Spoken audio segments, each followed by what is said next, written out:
बिस्मिल्लाहिर्रहमानिर्रहीम।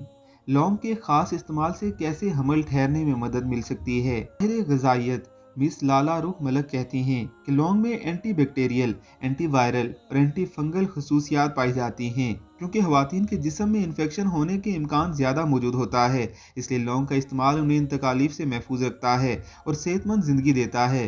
हमल ठहरने के लिए लौंग का इस्तेमाल आते हुए चंद दाने लौंग पानी में डालकर या फिर लौंग का पाउडर बनाकर नहाने के पानी में मिलाकर इस्तेमाल करें। लौंग का कहवा बनाकर सुबह शाम पिएं। ये जिस्म में कुव्वत मुदाफ़त बढ़ाने के अलावा हार्मोन्स को भी बेहतर करेगा, जिससे ख़वातीन का तौलीदी निज़ाम फ़ाल होगा।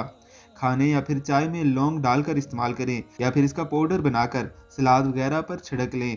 ये सेहत के लिए इंतहाई मुफीद है। ऐसी ही मज़ीद अच्छी वीडियोज़ के लिए आपने हमारे चैनल को ज़रूर सब्सक्राइब करना है और बेल आइकन पर क्लिक करना है, ताकि आपको हमारी वीडियोज़ बर वक्त मिलती रहें।